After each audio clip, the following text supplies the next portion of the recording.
Check in our week at college sports. We're going to talk a little college football. He's got his dogs of the week, and of course, we're going to get the Almanac Top 10 poll. Guru, let's talk the Almanac. Back on Trash Talk Radio for the campus check-in with our man, the Almanac. As always, calling us from deep in the heart of college country in the South. Always keeping his eye on the college sports for us. Almanac, welcome back to Trash Talk Radio, man. Yeah, man. How's it going, fellas? It's been a while. I missed you guys last week, but it's a big weekend coming up this weekend. I'm excited to talk about it. So yeah, we missed us too last week. So don't worry about it. But hey, I understand you're sick tonight, so we're just gonna have the flu game, baby. Almanac, baby, playing the flu game. Now, here's what you need to know about Almanac's dedication. He's sick. It's his flu game. Not only that, but he's checking in from 3 hours in the future for us here, staying up late to make sure to get this info out for us. So Almanac, we really appreciate you here. We'll try and move this along so you can get some sleep. You know what I mean? No problem, man. No problem. Let's do it. I'm still ready. All right, but as you said, it is a big weekend here, so we had to make sure we got we checked in with you. This is some big games, including the Red River rivalry, and I know a big game for you, the LSU Florida game. So talk to me about this weekend. All right, so I guess we can start with the annual game, the Red River rivalry. This is always one of the funnest games of each year for me, because it's one of the most unique games every year, because you have each fan base, they're separated at the 50-yard line. So half the stadium will be wearing burnt orange and the other half will be wearing maroon or burgundy or whatever Oklahoma fans call their color. So it's a unique looking game when you watch the game visually, when you see the stadium. And it's always every year in Dallas at the Texas State Fair. So, it's fans from all over Oklahoma and Texas. And it's just a real fun game. And they always play it at noon. So it's always, I love when they have big games early. Normally they have get the big games later or whatever. Remember, anyway, you're in the future. So noon for you is 8 a.m. for us. 9 a.m. for us. Oh, 9 a.m. for us. Well, for you, it's 8 a.m. for me. Oh, well, man, this I game, feel bad for you guys. Yeah, dude, that's a morning one. But this one, I love the idea of the Red River rivalry. The showdown being at high noon every year. That's so great. Just what it implies there. So, tell us about this year's game. All right, so this game, both teams come in this year similar to last year. Both offenses clicking on all cylinders, and both defenses are leaking like a seal. So I'm expecting it to be another shootout. Same as it was last year. Last year was a big upset. Texas, led by Sam Erlinger, they upset OU. I think it was 48-45 last year in the Red River shootout, and that was a stunner actually, because Texas hadn't won a big game, and they were pretty much still down at the time. But they come in this year, confident off of last year's win, led by the same quarterback, Sam Erlinger. I told you guys he reminded me of Tim Tebow a little bit, the way he plays and the way he leads the team. So in Oklahoma, they're led by star Heisman front runner, former Alabama quarterback Jalen Hurts, who has been playing lights out football all year. So this game sets up to be one of the funnest games of the year. And I'm going to actually – I think Oklahoma's going to win this game, because Texas, most defenses are struggling, like I said, but Texas, they come in, missing, I think, 2 or 3 starters out of their secondary. So it was already a weak defense. I think they ranked like 126 out of 130-something teams in NCAA, and as far as allowing pass yards allowed. So, and you already – the bottom 5 in the country in passing yards allowed, and you're missing 3 of your starters in this back end. And how well Jalen Hurts is playing, I just think that's a bad combo. And I think Oklahoma gets the win. I think it's going to be a shootout. I do think, being that Oklahoma has a weak defense as well, I think Texas will be able to, go score for score with them. So I'm going to say I like Oklahoma to win by 10 and maybe 14 points. Excuse me, Almanac. Excuse me. Let's see. You said it's going to be a shootout in a Big 12 game. Come on, man. That's expected. Yeah. It's always a shootout in a Big 12 game. And then you That's what the mentioned Big 12's for. Yeah, you mentioned the corners. I don't even know they even have starting corners over there. It could be backup. It could be third string, fourth string, first string. There's no difference in the Big 12, man. Well, that is true, but normally the two couple teams that you could depend on playing some defense in the Big 12 would be these two teams. But that's to let you know how poor the defenses is in the Big 12. The two teams that normally definitely lead the way in recruiting and definitely by far put the most prospects in the NFL from the Big 12 is these two schools. It's not even close compared to the other ones. And even then, they're both their defenses are both still struggling. You know, Oklahoma brought in the star defensive coordinator from Ohio State, Alex Grinch, to try to fix their defense. I mean, they're better than they was last year, but that's not saying much because they're still horrible. But I see what you're saying, Guru. Me saying a shootout this weekend is it's an oxymoron. So you're right. Yeah, you got me there.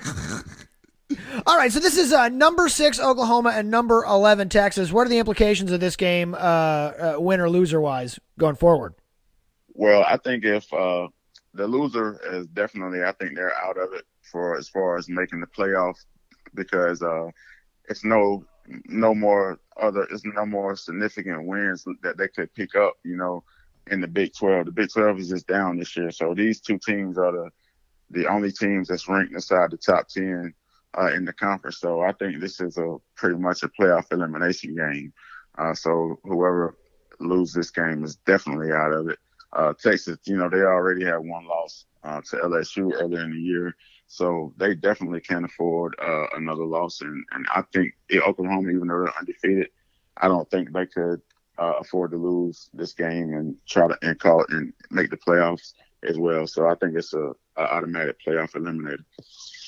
All right, that's pretty significant for both these teams then going forward. So then let's talk about the other game. I know that you're really interested in this week is the big LSU Florida game. Florida coming off a pretty big win. Yeah, Florida they are actually coming off a very big win. You know, last week they had to play. It was another top battle of the top 10s against another conference rival, Auburn, at the Swamp last week. And Florida, even though they know they had the rivalry game with LSU, the following week they were able to focus and lock it in and able to get the win. It was an ugly game, a lot of turnovers on both sides, but Florida was able to escape with the victory, and they ended up beating Auburn 24-13, I believe it was.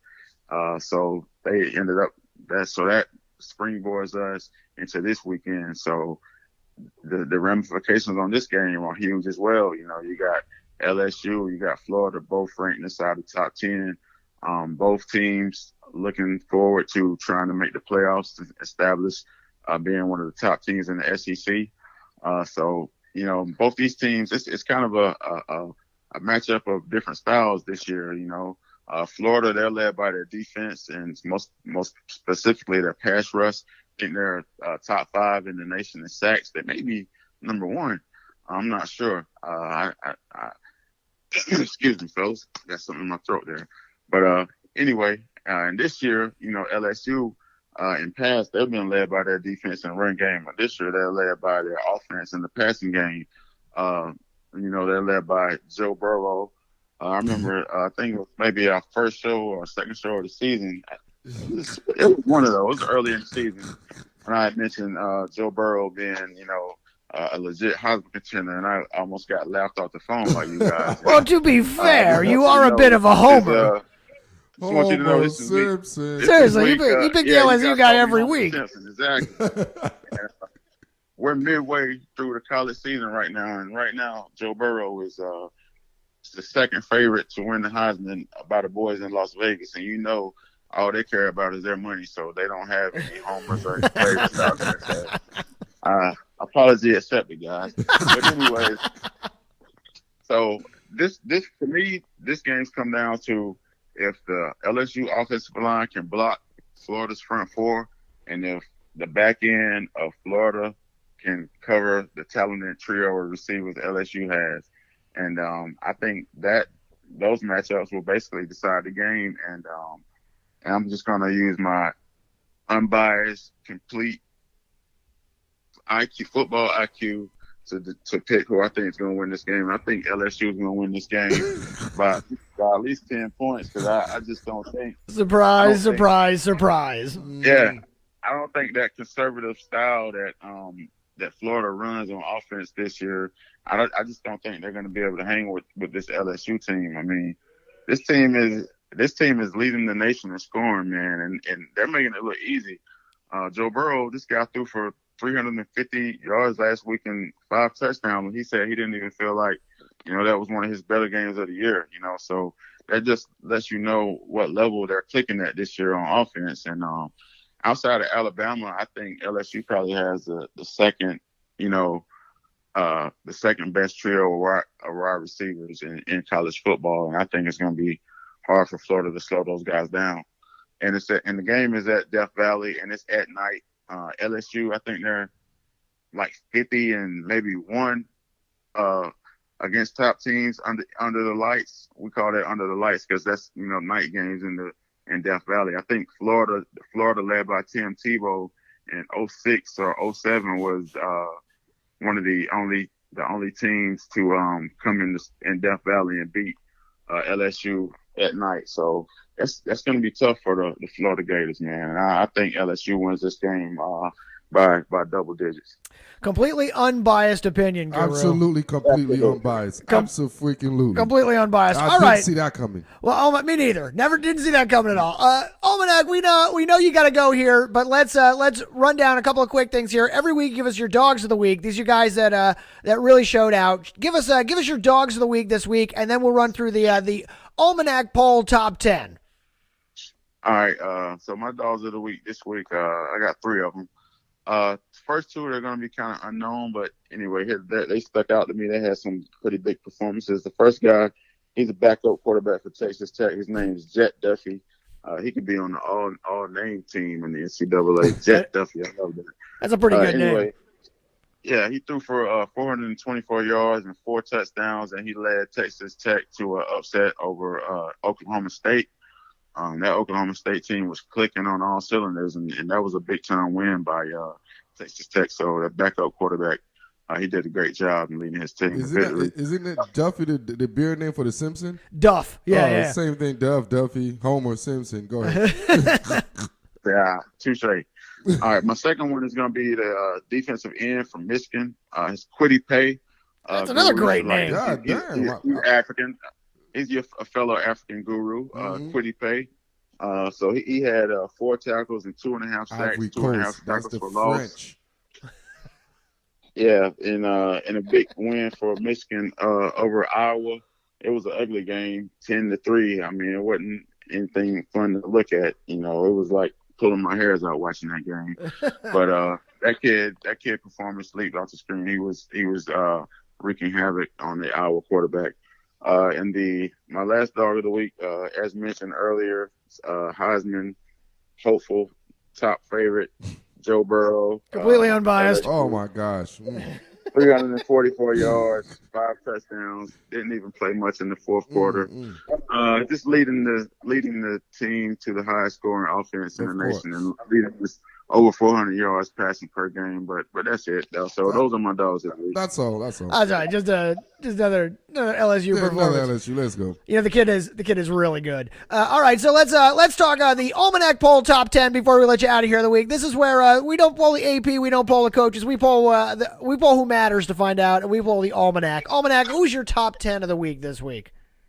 All right, so I got a new number 1 in my top 10, and I think this team is playing. Yeah, this team is playing better than any team that I've seen all year, including my LSU Tigers. So I want to hear this. Me being biased, and that's Ohio State, man. Ohio State to me looks like they've been the most complete team. They haven't had one letdown game all year. Their offense is clicking on all cylinders, and the thing that's most impressive to me is that defense. This defense looks like one of the better Ohio State defenses of the past 5 years. Even though they put a lot of guys in the league the past 5 years, their defense hadn't been ranked in the top 5, top 10. But this defense is loaded with prospects, and they're playing up to it. So I'm gonna leapfrog the Ohio State to my number one spot over Bama and over Clemson. My number 2 team is Alabama. They're still, keeping up the status quo. They still been looking good. I moved LSU to number 3, Georgia to number 4. And I know you guys like, damn, where's Clemson? Clemson is number 5 this week because Clemson, they just hadn't played a complete game all year.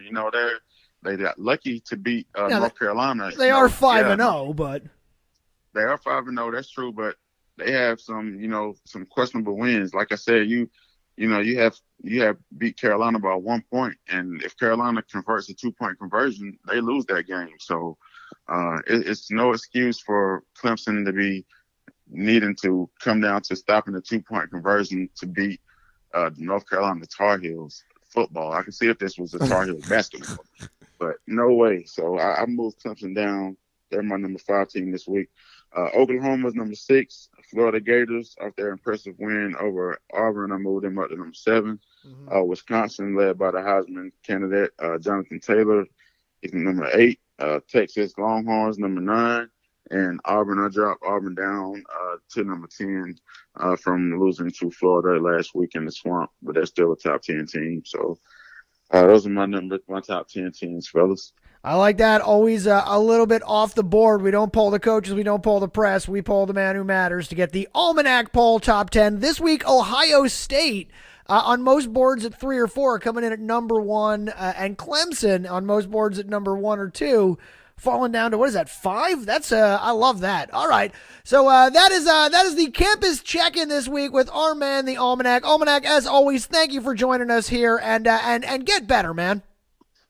Thank you, fellas. I appreciate it, man. We'll talk to you next week. All right.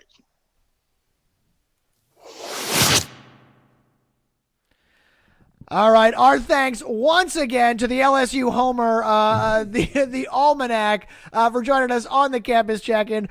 Great to talk to him every week. He will be back, of course, next week with once again with his with the dogs of the week and the Almanac Top 10 poll. This week, surprising everybody, putting Ohio State at the top. Yeah, Guru. next week, don't be surprised if LSU win if they're number 1 on the poll. Right, they win, they beat Florida. That's obviously they're going to take all the way to the top. That's the Almanac poll.